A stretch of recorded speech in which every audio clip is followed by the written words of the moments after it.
Thank you very much. Distinguished guests, ladies and gentlemen, good evening and welcome to this, the final night's crowning of the Australian Littering Quest.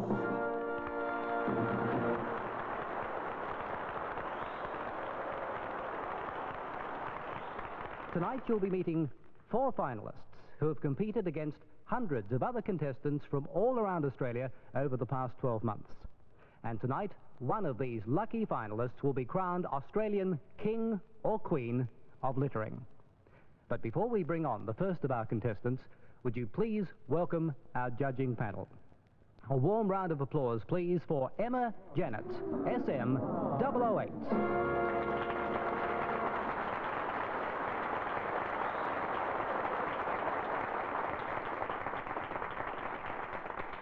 Thank you, John. Good evening, ladies and gentlemen. Emma, if I may call you Emma. Please do, John. Emma, would you like to tell us just a little about yourself? Certainly, John. I am an SM008 series computer. And have you ever attended a glittering ceremony like this before? No, John. I have only just recently been programmed for the judging function. Ladies and gentlemen, Emma Janet. And now, ladies and gentlemen, would you please welcome the Litterettes and our first contestant, Dorothea Langhorn.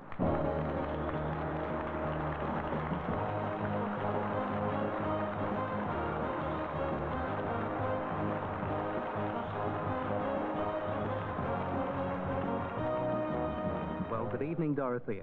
Good evening, John. Dorothea, would you like to tell us just a little about yourself? Oh, John, I don't know that there's a great deal to tell. I have 3 children, but they're all grown up now. Do you have any hobbies, Dorothea?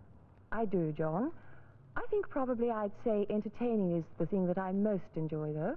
Entertaining? What does your husband do then, Dorothea? Well, John, he's managing director of a large finance corporation in the city, so that does involve us in quite a deal of home entertainment. Now, Dorothea, I believe you have a preference for littering in the country. I most certainly do, John. The trouble with littering in the city is that one never knows when some pest is going to come along and clean up after one. In the country, however, there's very little likelihood of that happening. That must be why you're so fond of picnics. Well, yes, John, and there's a wonderful range of disposable picnic objects these days. Plastic tablecloths, plates, cutlery, and do you know, John, one can even obtain plastic wine goblets. Really? Yes, John, and it's all so simple. All you have to do is to leave everything where you've eaten, and the wind does the rest. And that's all there is to it? That's all, John. A masterpiece of simplicity. Thank you very much. Ladies and gentlemen, Dorothea Langhorn.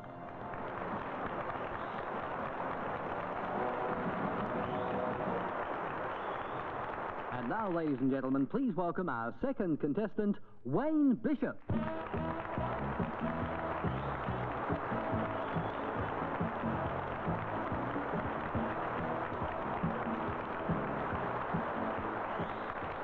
Well, good evening, Wayne. Good evening, John. Wayne, would you like to tell us just a little of what you do? I'm a banking clerk working in the computer section, John. Computer section? Emma, did you hear that? I think we've got one of your friends here. I don't think he's ever programmed me. Oh, well, there goes my attempt at matchmaking. Mind? Wayne, I believe you're something of a sports fan. Yes, John, I'm a great follower of the cricket and footy, and also me and a group of mates go to the Speedway pretty often. And do you find yourself littering a lot at sporting activities? Oh, sure thing. And since they've started putting in those great big 40-gallon bins around the ground to throw your litter in, me and a group of mates have worked out a pretty good trick. We always liked a few cold tinnies with us just to settle the dust. Well, if you throw your empty cartons into the bin first before crushing them, the bin will fill up and overflow in no time. A simple but effective use of modern packaging. That's marvellous, Wayne. Great. Now, do you have any other hobbies? Well, I guess you could say my van's a bit of a hobby. I spent quite a lot of time on getting it customised, and I do all my own maintenance. I don't trust the garages. It's a real escape machine. You can just go to a beach somewhere, park and sleep in the van. But the other thing I like about the van is when you've got nothing to do on the weekend, you can just go off with a few of your mates and park by a beach somewhere and just pass the time listening to a few tapes, cracking the odd tinny and talking. Great. Look, it's amazing the amount of litter you can produce when you're having fun. Usually by the end of the afternoon, there's mounds of the stuff on both sides of us. Now, I believe the judges at your semi-final round were very impressed by your use of litter bags. Would you like to explain what you do? It's a bit of a problem when you go away for the weekends, cigarette packets and eating in the van all the time. Yes. So what I do is use these plastic litter bags they give out. And when the whole thing fills up, I simply throw it all out the window. What a wonderful display. Thank you, Wayne. Marvellous. Ladies and gentlemen, Wayne Bishop. Thank you.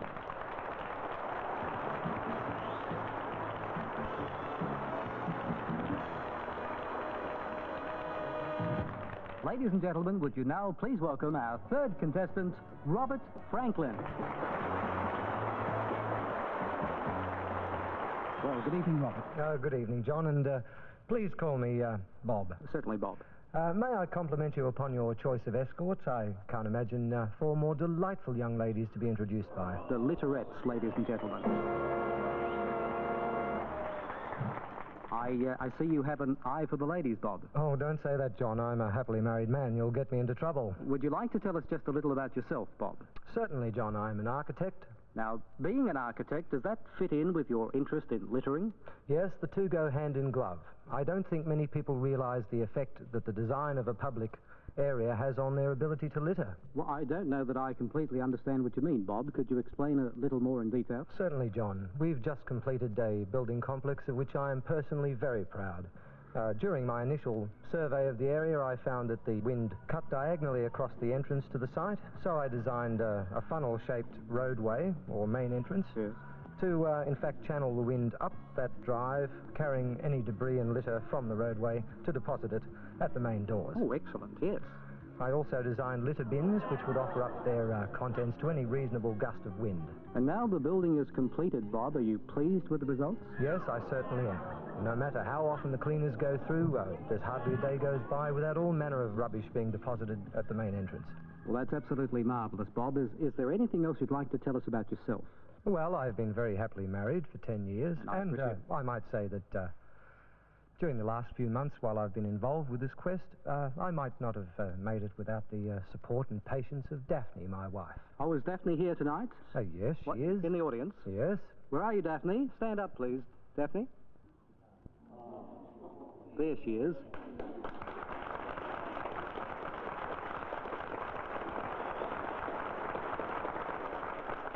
Thank you, Daphne, very much for your help. It's marvellous.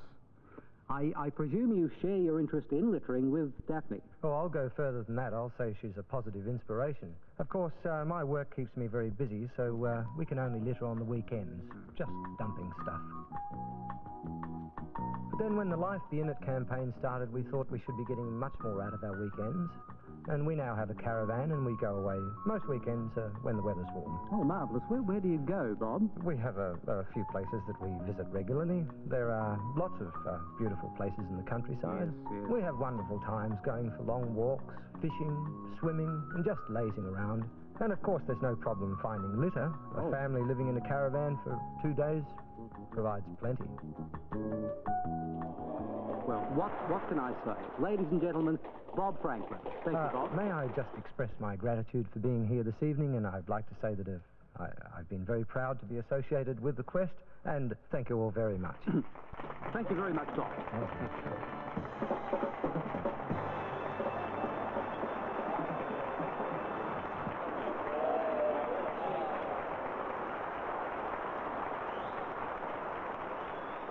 And now, ladies and gentlemen, please welcome our fourth and final contestant, Cindy MacArthur.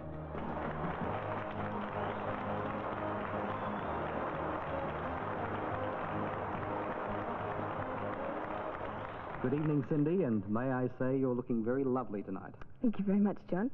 Cindy, would you like to tell us just a little bit about what you do? Well, I'm the head receptionist for Eastern Heights, which is a private health centre. That must be very interesting. Oh, yes, it keeps me quite busy. And I love animals, and I quite regularly go horse riding also. In fact, you're generally something of an outdoors girl. I believe you love boating. Oh, yes, I really do love the water. I guess it's fairly obvious how your love of boating fits in with your interest in littering. Yes, well, I don't see where else the stuff could go than over the side. No. What I really like are the screw-top bottles and the wine bottles, the ones where you can get the cork back in. Why is that, Cindy? Well, once they stop it, they just float for ages and ages. Yes. But bottles aren't the only thing. Oh, there are cigarette packets and cans and... All sorts of Yes, things. all sorts of things Yes. that you can discard after an afternoon on the water.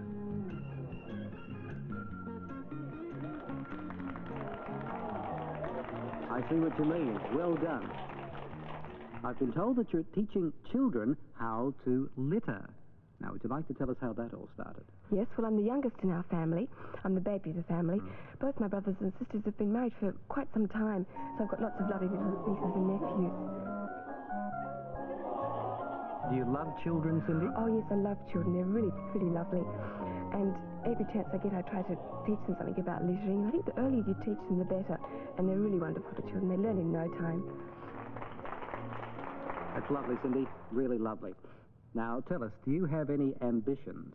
Yes, well, before I marry, I'd like to travel overseas, and I'm particularly interested in observing litter practices in other countries. And the best of luck, Cindy. Thank you very much for being with us tonight. Ladies and gentlemen, Cindy MacArthur. Thank you, Cindy.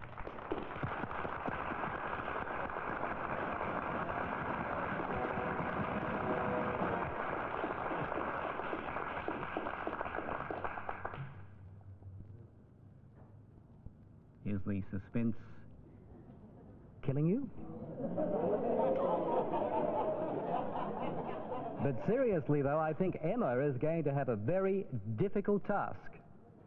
She has to choose between the 4 finalists that you've met tonight. And each one of them has done an absolutely marvellous job over the past 12 months. And so, let's meet our finalists once again.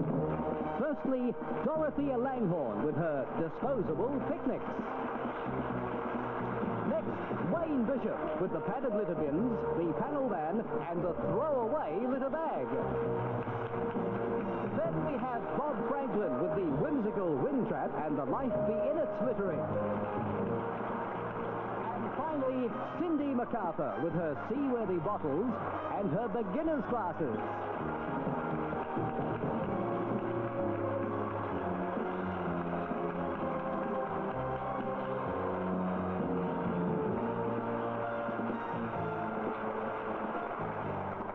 Well, ladies and gentlemen, this is it.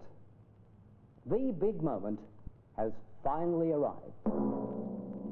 In just a moment, the envelope that Emma will hand me will contain the name of the next Australian King or Queen of littering. Emma, will you make your decision now, please?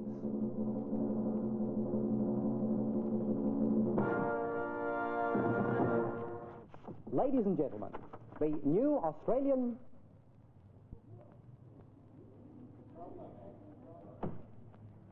Ladies and gentlemen, there appears to be a slight technical problem. You'll excuse me for just one moment.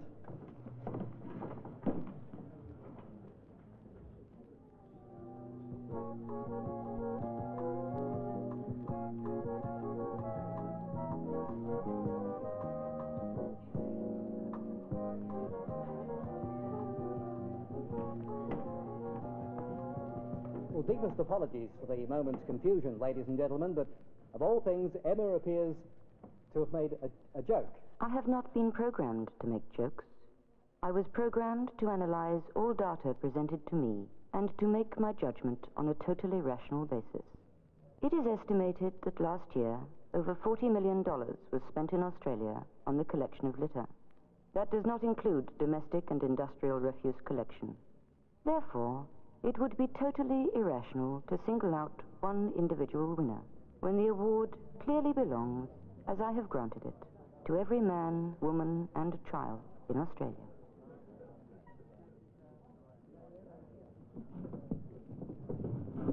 Well, there you have it. Ladies and gentlemen, and that's our show for tonight. Congratulations to our 4 winners here. All 4 finalists have finished up being winners. In fact, every one of you out there is also a winner. We do thank you for being with us, and we won't be having a coronation tonight, but we thank you for joining us, and join us again next year for the Australian Littering Quest. Thank you very much, and good night, Australia.